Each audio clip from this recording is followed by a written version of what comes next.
Boa tarde, pessoal.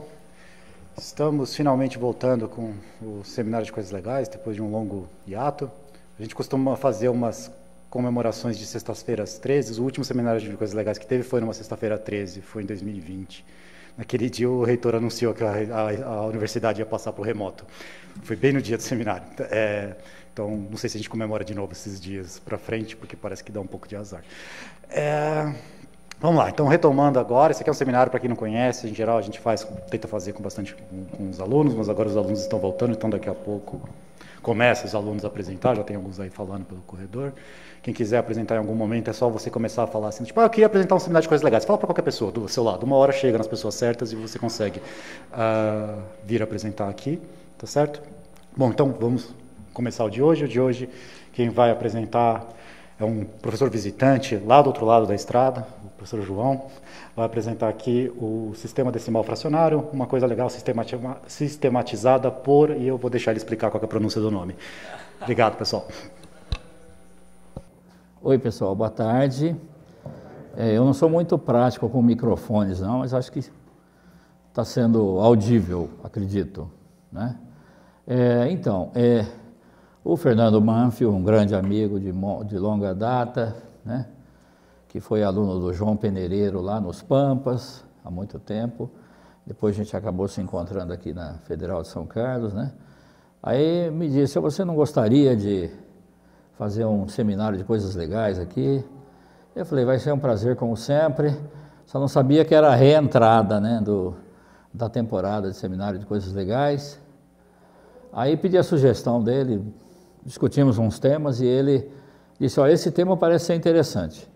Bom, eu digo que esse tema, né, depois a Marina providenciou, respondeu todas as perguntas que eu fiz, onde vai ser, etc. e tal, e estou aqui hoje. Esse tema é porque eu sou um leitor de História da Matemática, não sou exatamente um pesquisador de História da Matemática, mas eu gosto muito de ler História da Matemática. Eu acho que a história da matemática ela proporciona aprendizado de coisas matemáticas, não apenas de fatos e curiosidades e anedotas, né?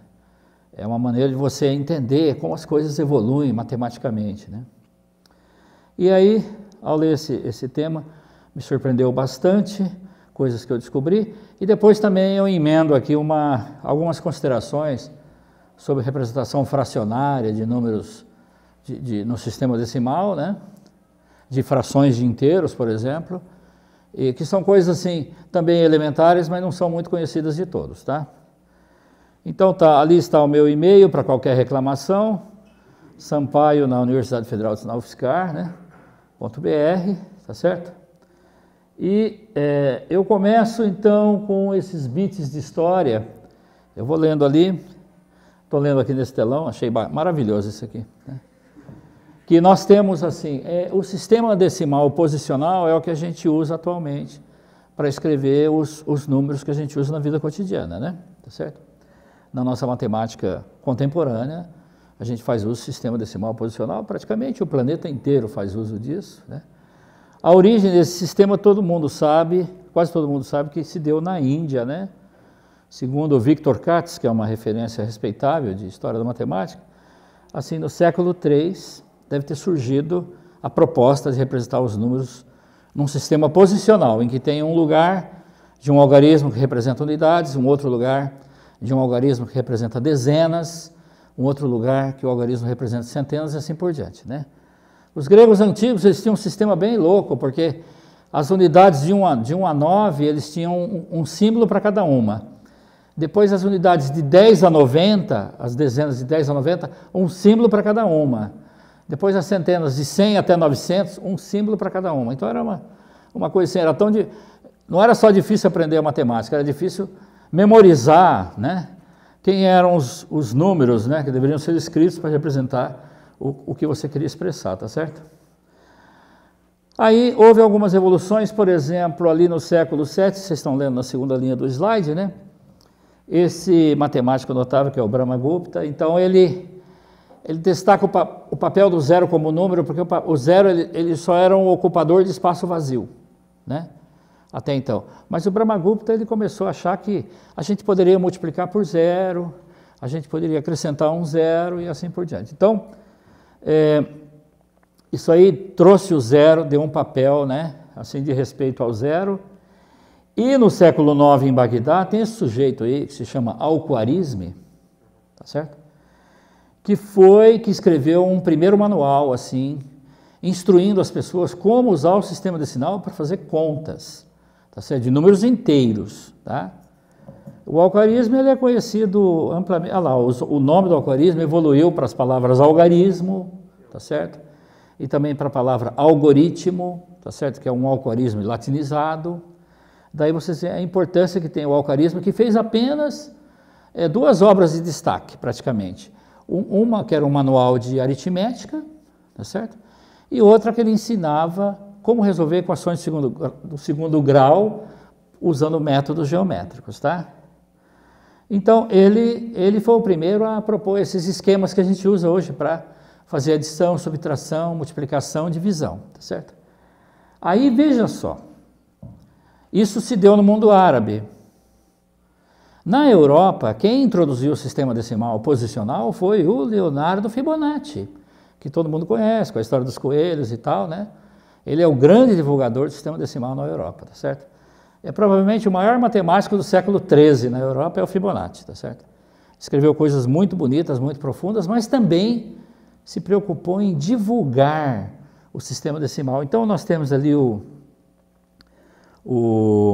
livro que se chama Liber Abaci, né? Que significa livro de cálculo. Hoje em dia, livro de cálculo é outra coisa, né? Mas naquele livro de cálculo era cálculo aritmético, tá certo? Então ele ensina lá como você posiciona dois números para fazer a soma, tá certo? Então, unidade sobre unidade, dezena sobre dezena, tá certo? E aí aquele vai um, famoso vai um. Então Fibonacci ensinou tudo isso. E aí isso fez com que se espalhassem escolas de cálculo pela Europa, principalmente pela Itália.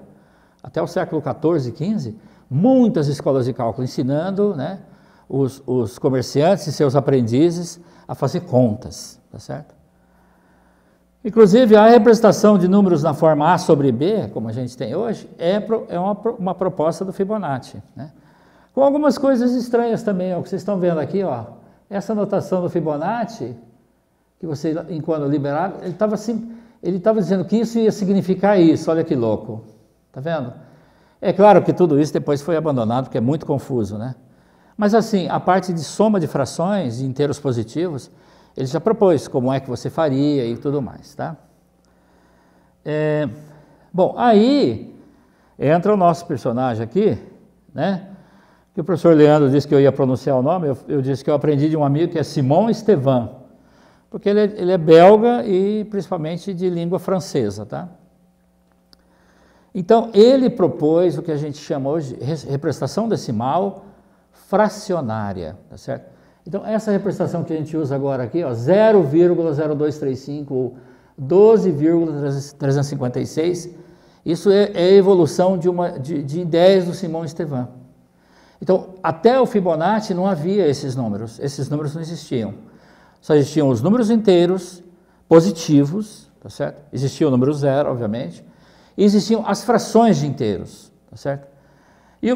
Qual foi o propósito do Simon Estevan? É que ele fez um modo de representar números fracionários que ele achou que seria mais produtivo para os comerciantes, para os mercadores, para todo mundo, né? Para os contabilistas, assim por diante, tá? Ele também era físico, engenheiro, ele teve trabalhos de hidrostática, tem inclusive um teorema de Estevan sobre hidrostática e tal, é bem legal, tá?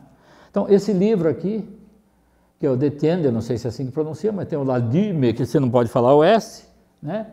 E eu prefiro o Detienne, porque todo mundo fala inglês, né? Hoje todo mundo fala inglês, não é verdade?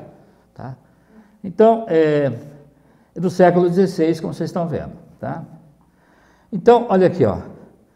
O Simon dizia, o Simon comenta que as frações ordinárias eram um empecilho à matemática comercial. Por exemplo, no livro Tables of Interest, que todos esses livros têm a versão em inglês, você acha na internet tudo hoje, né? Então a versão em inglês é muito fácil, a versão em francês eu fiquei meio distante dela, né? As versões traduzidas já existem. Então nesse tables of interest, que literalmente significaria tábuas de juros, né? Tá certo? Então ele fala, olha, o que um principal de 380 libras a juros de 11% ao ano rende em 8 anos? Aí a resposta é 875 e esta fração de libras, tá certo? Então ele menciona isso no livro. Então ele menciona, ó, isso é um empecilho, né, para os comerciantes, tá certo? Então ele propôs assim, ó, ele disse assim alguma coisa, ele fundou essa aritmética do sistema decimal posicional dos números fracionários, né? Então ele disse assim, ó, eu vou chamar o número inteiro de início. Eu vou colocar esse símbolo aqui, ó, um zero dentro de um círculo, né? Ele fala lá, o Detem, que é o livrinho dele, é uma aritmética baseada na ideia da progressão por dezenas. Veja, ele estava criando isso ainda, então por isso que as palavras são um pouco confusas, né? Os cálculos que são encontrados nos negócios podem ser realizados por inteiros apenas, olha só a ideia dele, né? Então, o que ele quer dizer com isso? Aí ele fala assim, bom, a 10ª parte ali de uma unidade do início é chamada de primeiro. E a 10ª parte de uma unidade de primeira é chamada de segunda. Que termos são esses? Esses são os termos que hoje nós chamamos o décimo, o centésimo, o milésimo, e ele estava chamando de primeiro, segundo, né, e assim por diante, tá certo? Terceiro e assim por diante. Bom, aí, justamente, quando ele escreve esse número aqui, ó, 3 primeiros, 7 segundos, 3 terceiros e 9 quartos, ele quer dizer isso aqui, ó, 3 décimos, 7 centésimos, 3 milésimos e 9 décimos de milésimo. Ele quer dizer isso, né? Então, o que é evidentemente 3.739 sobre 10.000. Essa frase, entre aspas, é do Simão Estevão, ou do Simão Estevão, tá? Aí ele lembra também que ele vai usar o algarismo só de 0 a 9, olha só, porque ele estava atento a essa consideração, né? Então ele fala, nós não vamos escrever 7 décimos e 12 centésimos, como aqui, ó, 7 primeiros e 12 segundos, não, porque isso aqui é o mesmo que 8 primeiros e 2 centésimos e 2 segundos. Então ele já deu essa simplificação. Então ele explica tudo isso para o leitor tomar cuidado, tá certo? Só que, curiosamente, ele não parece que conectar a parte inteira, a parte do primeiro, a parte do segundo, com as potências de 10. Não existe essa consideração lá. Não tem, tá certo? Mesmo porque parece que essa notação de potência ainda não estava bem assimilada pela civilização, né? Nessa época ainda, tá? Então, olha aqui como é que ele faz. Ó, isso aqui é o Dime Numbers, é a tradução para o inglês do que são as representações de números no sistema, eu falo, esteviano, né? Aqui, ó, ele coloca, e no livro dele, olha aqui o slide, ó, facsímile da edição flamenga, da edição belga, tá certo? Então, não dá para ler muito lá não, tá certo? Então, voltando, olha lá, ele está somando 27 inteiros, 840,847, ó, ali, com 37,675, com 875,782. Então ele ensina a posicionar tudo sobre os outros, como a gente faz hoje, e fazer a adição. Então é isso que ele disse, que agora somar frações vai ser como somar inteiros. Entendeu? Então ele falou, acabaram-se os problemas da matemática comercial. Tá? Quer dizer, não é bem assim, né? Mas ele estava propondo isso, né? Então, isso de certa forma relegou depois o estudo de cálculo fracionário, né, para um cantinho, tá certo? Então, aqui tem então a foto de um livro que eu encontrei na internet. Olha aqui, multiplicação. Ele ensina a fazer uma multiplicação, né? Então, é claro que essas ideias de multiplicação, como sistematizadas aqui, já estavam descritas no livro do Fibonacci. Então, ele diz, quer dizer, no sentido do Estevão, né, ele estava transferindo todo aquele conhecimento que Fibonacci já tinha divulgado, né, para o sistema decimal fracionário. E ele disse, e é uma facilidade, tá certo? É o que a gente aprende hoje, né? O número tem 2 casas depois da vírgula, 2 casas decimais depois da vírgula. O outro, 2 casas. Eu multiplico um pelo outro como se fossem inteiros, e aí coloco 4 casas decimais depois da vírgula. Quem nos ensinou isso? Simão Estevão. Tá? Tá certo? Aí, ele descobriu a dízima periódica. Né? Porque, de repente, ele disse assim, olha lá, acontece às vezes que o quociente não pode ser expresso em números inteiros, né? E como em 4 décimos dividido por 3 centésimos, está aqui, ó. Isso é o 40 sobre 3, né? Que vai ser, ó, 13 primeiros, tá vendo? Depois 13 inícios, desculpa, 13 inícios, essa é a palavra do Estevão. 13 inícios, 3 primeiros, 3 e 3 e 1/3 segundos. Olha que coisa inteligente, tá certo? Ele, para evitar a dízima periódica, né, ele termina a representação 1/3, tá certo? Obviamente que aquele 1/3 lá do final quer dizer isso, ó, tá vendo? Mas ele disse, mas isso não vai terminar nunca, né? Mas aí você se pergunta, e aí, como é que ele fez? Ele disse, para matemática comercial, uma hora se arredonda e acabou, né? Então, para ele estava satisfatório o sistema, tá certo? Mas foi o Simão Estevão, né, que deu origem ao aparecimento dessa figura chamada dízima periódica, tá certo? Bom, aí o que aconteceu? O Napier, que vocês todos conhecem como criador do primeiro sistema de logaritmos, assim, que a história da civilização ocidental tem, né? Ele aperfeiçoou o sistema do Estevão porque ele disse, basta colocar um ponto, tá certo? Então o Napier, para separar a parte inteira da parte decimal, propõe um ponto ou vírgula. Inclusive ele propõe um ponto num livro, que é o Descriptio, que é a descrição da tábua de logaritmos dele, e depois nesse outro livro que eu não cheguei a ver assim, nenhuma cópia ainda, diz que ele propõe a vírgula, tá certo? Isso a gente acha nas referências de história da matemática aí, tá certo? Aí o Euler, 2 séculos depois, né, o Euler adota a notação do Napier, né, no livro de análise dele, do Análise Infinitorum, né, Introdução à Análise Infinitesimal, ele adota a notação e aí acabou. Aí se tornou, né, um fato consumado. Hoje em dia a gente sabe que existe separador decimal nas calculadoras, né? Existe também a vírgula, como separador da parte inteira da decimal. Aí pesquisando assim, informalmente na Wikipédia, né? É bom o Wikipédia, né, gente? É bom também, né? Eu vi que tem 50 países usando o ponto como separador decimal, além desses aqui, e tem 70 países que usam a vírgula. Porque a gente acha que só nós usamos a vírgula, né? Mentira, ó, Brasil, Espanha, França, Alemanha, Rússia, todos usam a vírgula como separador decimal, tá? Então a gente está assim dentro da maioria, tá certo? Usando separador decimal, a vírgula, né? Tá? Bom, então agora vem um pouquinho de considerações sobre coisas assim que gostaria de contar para vocês. Principalmente sobre a questão da dízima periódica, que é sempre um pouco... Tem algum mistério ali ainda, né?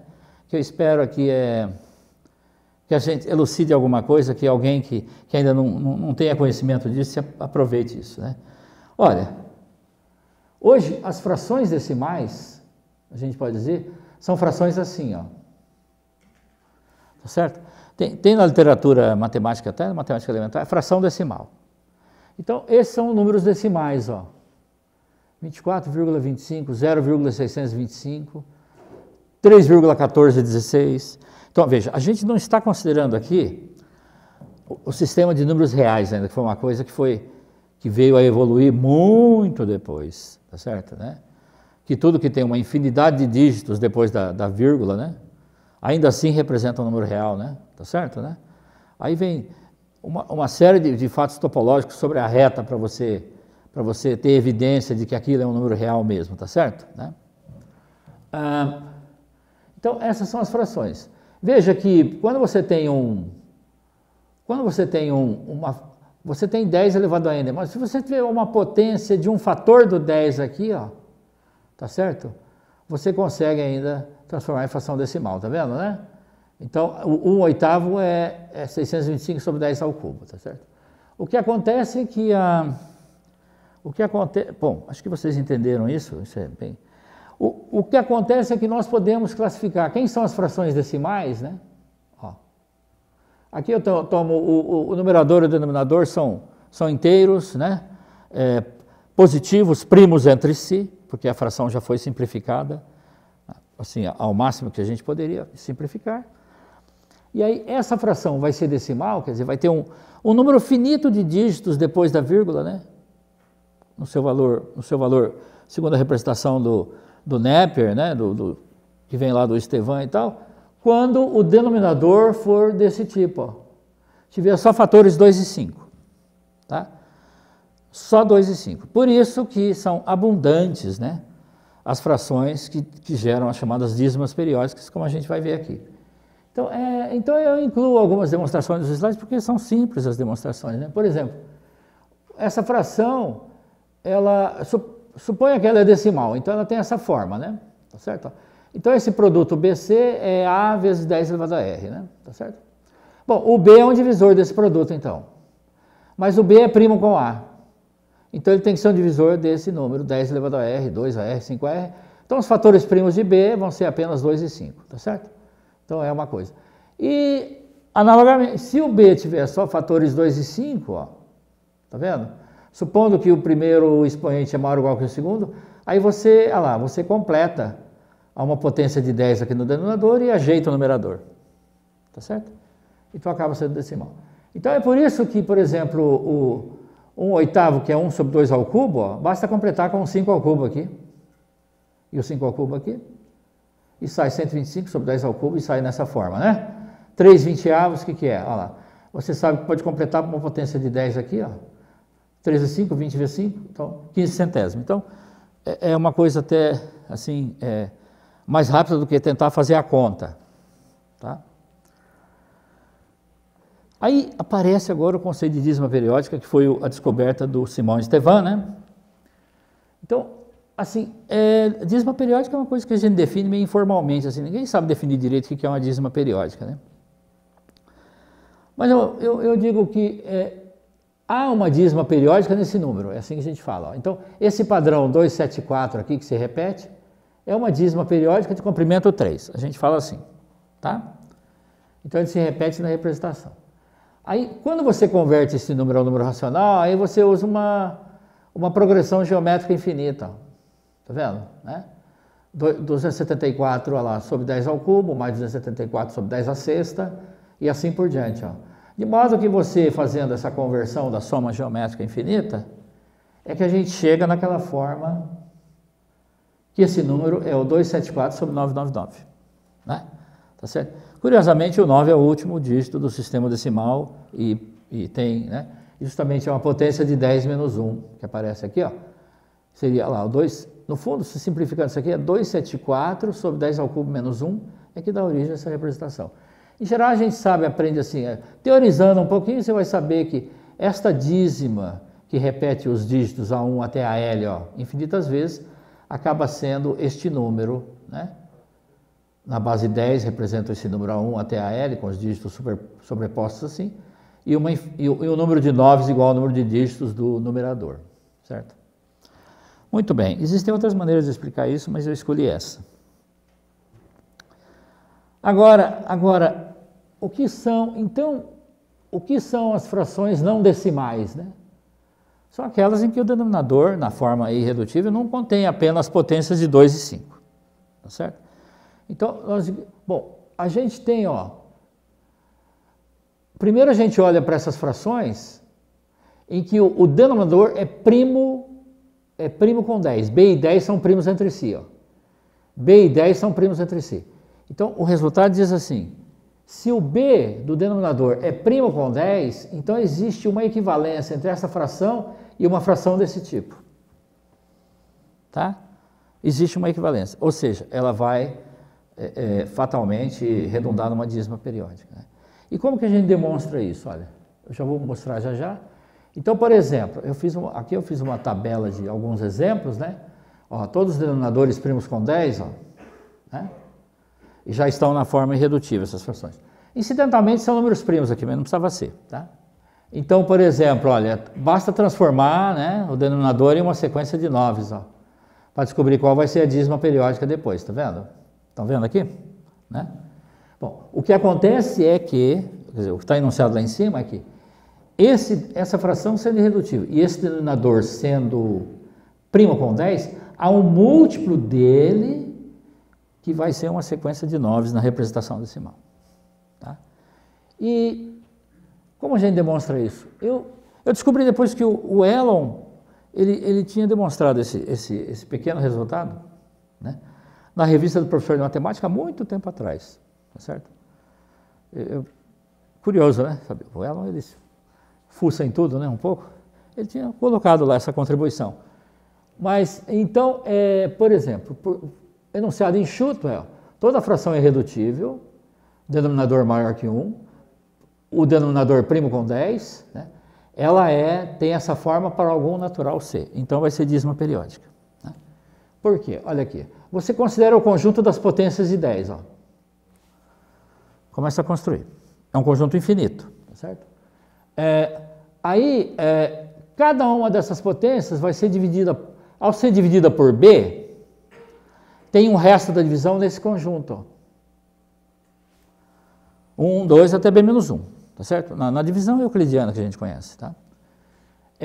Não pode ser zero o resto porque o B não é divisor do 10. Tá certo? O B e o 10 são primos entre si. Muito bem. Aquele conjunto de potências é infinito e esse conjunto de restos é finito. Então, aqui eu esqueci de escrever a palavra mais. Pelo princípio da casa do pombo, né? Tá certo? Haverá duas potências de 10 com restos iguais na divisão por B. Certo? Então, o que acontece? Daí, a diferença entre essas duas potências é divisível. Né? Se dois números deixam o mesmo resto na divisão por B, a diferença entre eles é divisível por B. Então, aqui, supondo que o M é maior que o N, ó, então essa diferença se escreve assim, ó. Coloca o 10 a N em evidência, né? Tá certo? Não sei de onde veio essa palavra em evidência, mas a gente usa. Né? Tá certo? E aí fica, olha lá, o 10 elevado a N vezes uma potência de 10 menos 1. Bom, o B e o 10 elevado a N são primos entre si. O B é divisor desse número, ó. Mas o B é primo com 10 elevado a N, porque B é primo com 10. Então, o B só pode ser divisor daquele número, tá certo? Então, esse número é justamente uma sequência de 9. Toda potência de 10 subtraiu 1, é uma sequência de 9. Então, esse número, né, é divisível por B, significa que, olha lá, esse número dividido por B vai dar um certo S, você só ajusta aqui agora, ó, né? A sobre B, S, A sobre SB, e aparece, né, aquele monte de 9 lá. É uma demonstração simples, que elucida bem esse fato de que as dízimas periódicas vão aparecer com muita frequência, né? Bom, aqui é só para frações impróprias, não tem muito o que fazer aqui, porque se a fração é imprópria, eu não disse para... O que eu falei antes? Não falei que a fração era... Um arremate para frações impróprias vai ter uma parte inteira, só isso. Olha lá, vai ter uma parte inteira mais uma dízima, tudo bem? Né? Tudo bem. Isso aí é apenas um detalhe. Tá? Se aparecer ainda, ó, tem as frações que o denominador, além de ter uma parte prima com 10, ó, tem também algumas potências, tá vendo? De 2 e 5, né? Então, normalmente, isso acarreta um número, isso acarreta, assim, eu não vou trabalhar os detalhes dessa conta, se vocês quiserem depois eu deixo os slides para vocês lerem, tá? Mas o que acarreta isso é que vão aparecer, é aquele fato da dízima periódica começar com um certo atraso, tá certo? Né? Mas é uma conta que você consegue, essa descrição que está no exemplo já é praticamente uma ideia da demonstração desse fato, tá? Haverá uma parte não periódica, né, de comprimento, assim, ó, a fração é 2 vezes 5 elevado a alfa vezes P. Então, tem uma parte não periódica de comprimento alfa. Como aqui, ó, você consegue por 10 ao quadrado, né? Então, tem uma parte não periódica de comprimento 2. É isso. Depois começa a parte periódica. Tá? E aí vem a questão toda, que eu me perguntei por causa de uma pergunta do Pedrinho. Né? Como você pode prever o comprimento de uma dízima periódica? Né? Tá certo? Eu confesso, nunca pensado nessa pergunta, né? Porque o Pedrinho, uma vez estagiando como professor, ele deu a seguinte tarefa para os alunos, dividir 5 por 19, né? Acontece que essa vai dar uma dízima periódica de 18 dígitos. 18 algarismos. Ou seja, você não pode improvisar problemas de dízimas periódicas em sala de aula. Tá certo? E a pergunta que ficou na minha cabeça é: como eu poderia saber de antemão que o denominador 19 vai provocar 18 dígitos, né? Tá certo? Porque acontecem coisas inusitadas assim. Por exemplo, ó, um denominador 11 provoca dízimos de comprimento 2, tá vendo? Esse denominador 37 aqui, ó, como o múltiplo dele, que é sequência de 9, só tem esse aqui, ó. Então ele provoca dízimos de comprimento 3, tá certo? O 7 não, ó, o 7 já provoca dízimos de comprimento 6, tá certo? Então o que acontece? O comprimento da dízima, olha, eu tenho uma fração irredutível e própria, tá?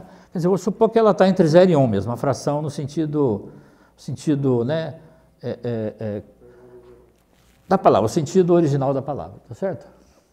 O comprimento da dízima, ó, é o primeiro inteiro positivo L, satisfazendo 10 elevado a L congruente a 1 módulo B. Esse vai ser o comprimento da dízima. É o que a gente chama ordem de 10 módulo B, porque as potências de 10, como o 10 é primo com B, aí quando você faz um pouco de teoria dos números, estruturas, você vê que as potências de 10 acabam até formando um grupo multiplicativo, porque é primo com B, né? É um elemento que tem inverso, módulo B, essas coisas todas, tá certo? Então vai existir realmente uma potência de 10 que é congruente a 1 módulo B. O primeiro expoente aqui que faz essa proeza dá o comprimento da dízima, tá? Bom, aqui, olha aqui, ó. Vamos primeiro dizer o seguinte, ó. Se o 10 elevado a n for congruente ao módulo B, então o B é divisor da diferença, né? Esse é o sentido de congruência ao módulo B, tá? O B é o divisor dessa diferença, 10 elevado a n menos 1. 10 a n menos 1 é uma sequência de 9. Então esse número é múltiplo de B. Assim, o primeiro múltiplo de B dessa forma determina o comprimento da dízima e, portanto, vai determinar o primeiro n aqui que torna este número divisor de B, o 10 a n menos 1. Tá certo? Então é mais ou menos assim, você tem que ver qual é o primeiro L, né? Deixa eu colocar aqui, deixa eu ver se é isso mesmo. Isso. Não sei se vocês entenderam. Quer que eu volte e explique de novo? Tá. Sim. Então, tá bom? O Gauss é que criou essa notação de congruência, né? Você sabe, né? 1801, ele escreveu um livro lá, uma obra-prima, né? Disquisitiones aritméticas, lá, um nome em latim lá, que são discussões aritméticas ou coisas do gênero, né? Ele criou essa notação. Ele diz que dois inteiros são congruentes módulo m quando a diferença é divisível por m, tá certo? E aí você pode fazer contas com isso, né? Por exemplo, quando você divide o inteiro a pelo m, tem um certo quociente e um resto r, r é o resto da divisão de a por m, o número a é congruente ao r. Essa é a primeira coisa que a gente usa em congruência. Depois tem propriedades úteis assim, ó, por exemplo, dois inteiros são congruentes quando tem o mesmo resto da divisão por m, a congruência ela é transitiva, né? Se A é congruente a B módulo M, B é congruente a C, então A é congruente a C. Funciona quase como igualdade, mas não é, né? E depois você pode somar termo a termo, ó, congruências, pode multiplicar termo a termo e pode fazer potências, né? Se A é congruente a B, A elevado a N é congruente a B elevado a N. Então ficou um sistema bom de trabalhar. E já que eu tenho que determinar, então, ó, qual é o comprimento da dízima periódica na representação decimal da fração A sobre 7? Da fração irredutível, certo? Pode ser 3 sobre 7, 5 sobre 7, tá certo? Olha, o 10 é congruente a 3 módulo 7 porque 10 menos 3 é igual a 7, simplesmente, né? E o 10 ao quadrado é congruente a 3 ao quadrado, segundo as regras do Gauss. 3 ao quadrado é 9, que deixa resto 2, ó. Então o 10 ao quadrado é congruente a 2. O 10 ao cubo é congruente a 6. O 10 elevado a quarta é congruente a 4. Você vê que você vai trabalhando, olha, por exemplo, você quer fazer o 10 ao cubo, você não precisa calcular 1000, e aí eu vou ver qual é o resto da divisão por 7, né? É uma coisa prática, você faz assim, ó, olha lá. O 10 ao cubo é o 10 vezes 10 quadrado. o 10 é congruente a 3, e o 10 quadrado é congruente a 2, então o 10 ao cubo é congruente a 3 vezes 2. É assim que a gente faz, né? Então já deu 6 lá. E o 10 elevado à quarta é 10 vezes 10 ao cubo, ó, que seria 3 vezes esse 6 aqui, 18 dividido por 7 deixa o resto 4. E finalmente eu vou caminhando e vejo que o primeiro expoente, ó, que torna 10 elevado a ele congruente a 1, é o 6. Essa é a razão de toda fração irredutível de denominador 7 ter 6 dígitos na parte periódica da dízima periódica. Não é somente a fração 1 sétimo, qualquer fração que tiver denominador 7 e for irredutível, quando você desenvolve a dízima, vai deixar uma dízima com comprimento 6, tá certo? Por exemplo, aí, uma coisa para nos ajudar, estou olhando o relógio lá, função phi de Euler, né? Que é assim, phi de n é todos os inteiros desde 1 até n que são primos com n, ó. Tá certo? Então a gente fala phi de 1 é igual a 1, phi de 9 é igual a 6, são 6 inteiros até de 1 a 9 que são primos com 9. São 6 inteiros, tá certo? E se o número é primo, todos os inteiros antes dele são primos com ele. Todos os inteiros de 1 até p-1 são primos com ele, né? E aí o teorema de Euler diz que A elevado a phi de n é congruente a 1 módulo n. Ó. Então, esse teorema, ele vem ajudar, tá certo? Bom, e ainda, olha o que acontece. O tamanho da dízima vai ser o primeiro inteiro, tal que 10 a n é congruente a 1 módulo b, divide o phi de b. É um exercício elementar. Então, por exemplo, ó, eu quero saber, olha lá, ó, comprimento da parte periódica de 1 sobre 17. Bom, função de Euler é 17, phi de 17 é 16. 17 é primo, tá? Aí, a ordem de 10 módulo 17, que é aquele primeiro expoente, né, que 10 elevado a ele é congruente a 1 módulo 17, é um divisor de 16. Então, tem que estar nesse conjunto, ó. Então, isso torna a pesquisa mais rápida, tá certo? Então, aqui a gente vai concluir também, usando potências de 10 ó, e fazendo congruência ao módulo 17, que o primeiro expoente que faz congruente ao módulo 17 é o 16.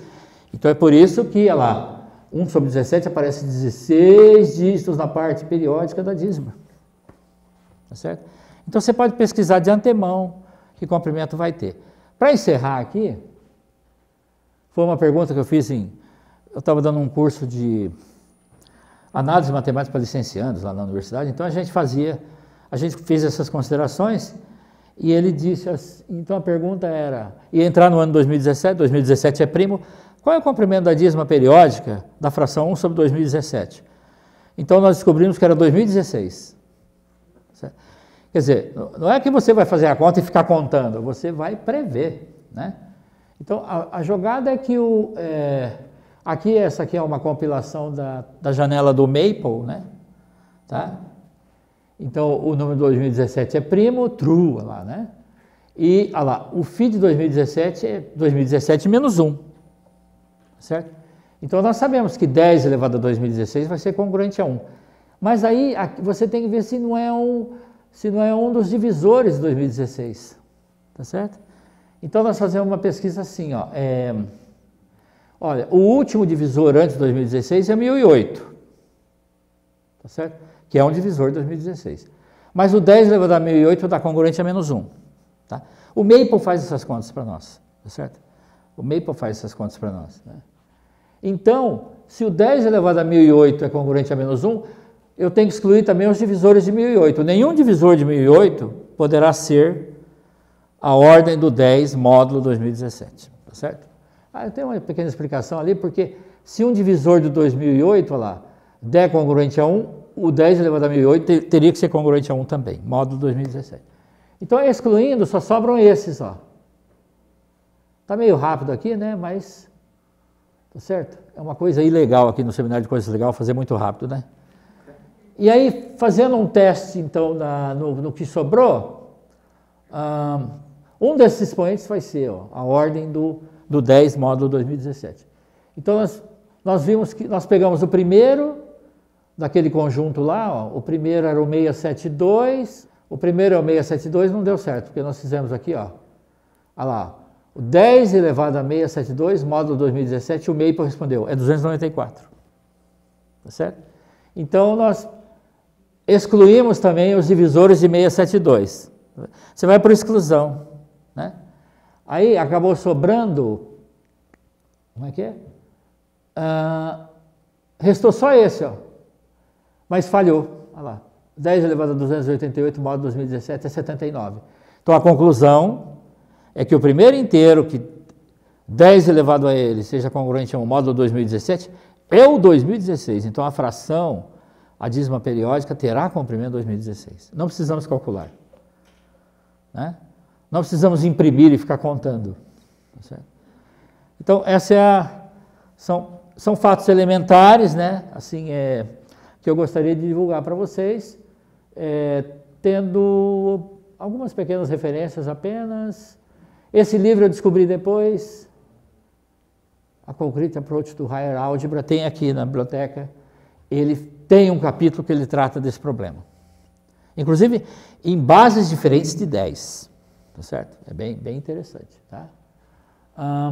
Aqui foi onde eu vi informações sobre separador decimal no mundo todo. Esse é o James Strick, ele tem o Principal Works of Simon Estevan, então a gente consegue ler os trabalhos dele lá, está tudo na internet, né? Esse é um artigo da Vera Sanford, que foi uma historiadora do século passado, e Victor Katz, indispensável, né? Aqui, essa é a segunda edição, mas já tem a terceira edição na biblioteca. Acho que é o melhor livro de história da matemática do momento, assim, Victor Katz. Tá certo? Bom, gente, desculpa, faltam só 5 para as 2, e muito obrigado pela atenção.